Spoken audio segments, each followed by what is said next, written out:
can really push in too much further. As you can see here, that's going to drive them back. Yeah. They're kind of like terrible force fields. Yeah, well, the funny thing about Corrosive Biles is, especially in this matchup, they usually don't connect with anything, but the fact that you have to move out of the way is the real strength of it. Good job there. Comes in there and takes out those creep tumors. Oh, is he just going to go for it? Oh. Well, he's he's trying to push in and trade a little bit here at least. I think that Leenock rightly realizes that he is ahead. So anytime if he can trade one roach for one roach over and over towards infinity, he'll win. Okay, nicely done. He has a few roaches coming up here at the top. Looks like he's going for the queens and not actually any drones here. But meanwhile, at the bottom, he does dive in. Ooh, actually moving past the Corrosive Biles here. Yeah, realizes that Solar missplit there just a little bit.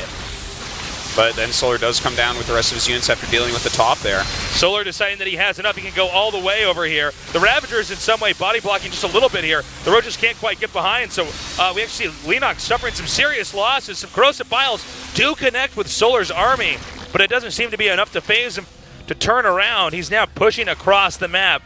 By the way, Leenock does have an additional base. Being Solar restricted to 3 bases, either one can come through with a victory. Now this angle is bad for Leenock. He has to back up now.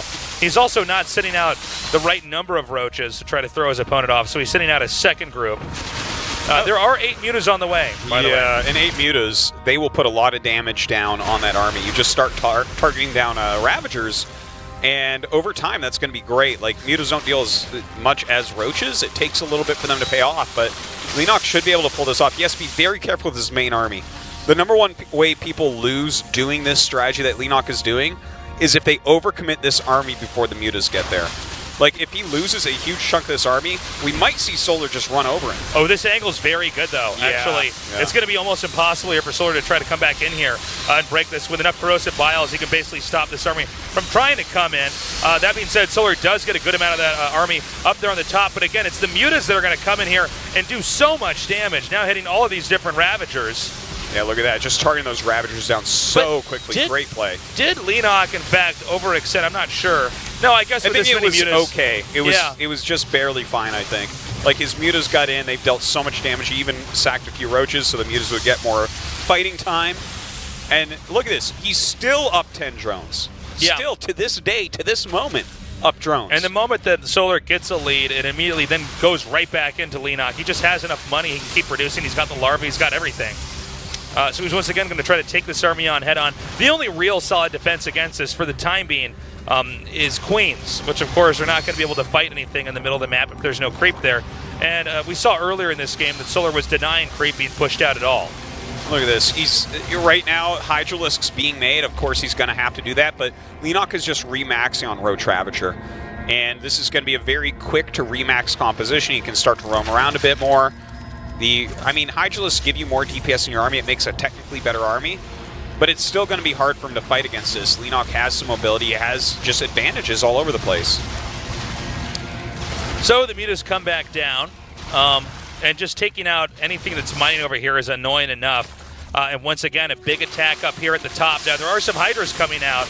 I'm not clear if there's going to be enough so far, because the mutas could always come back up here. Mutas don't tend to fare that well against Hydras, but if you have enough mutas, they kill the Hydras off pretty quickly. And it seems like this army, even though angle-wise seems to be good, for Solar, there's too much for Leenock. Now, is he actually doing enough damage over here? There's more Banelings being made. Solar moving around in the middle. He's trying to snipe any Banelings that come his way. Sending some links across, too. I'm not sure how many drones that Baneling hit. As we clicked away, it might have hit quite a few. So this little group of links he sent in could kill a ton of drones over there. Yeah, look at this. I think it did damage quite a few of those. As you can see, oh! Okay, not bad. 7 kills there. Solar did get 4 of Leenock's. Leenock now taking out yet another drone. It doesn't seem like the aggression is done yet here for Leenock either. 2 Banelings might try to push in here. He's in fact going to try to go for one of these groups of links. Not sure if this Baneling's going to do much more. I don't know what the HP is on these drones, so it's hard to say.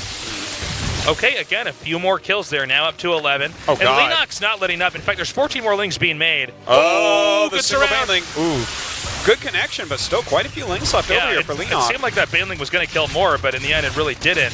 And there's more banelings coming in here. Now, keep in mind, some of these drones are already bruised from the previous attack. Oh, my God. And maybe only one baneling connect necessary to Oh, wipe my these God. out. Oh! Ooh. Great Very job. nice. There's been 23 drones killed now. Okay, Solar is just a bit below Leenock in drones despite that. Yeah, very true. It's, a 6-drone deficit is not something that is impossible to come back from, but definitely momentum on Leenock's side at the moment. Okay, it looks like Solar does manage to come in here and deny some more banelings from being made. The third base, though, still not really being mined from. Good baneling connect, wipes out that group over there for Solar, and I think actually the third hatchery can't be kept up, but instead Leenock not going for the hatch, wants to try to push even further in here and take out more workers. Very good decision-making here by Leenock. Yeah, look at all those Banes, man. Like, this is not going to be stoppable. You're not going to stop that many Banes unless you have, like, a lot of Banes yourself. It's going to be a battering ram. I mean, there's no way you can really slow down this from coming in here and taking out your workers. Look at the split. The drones are cornered. GG!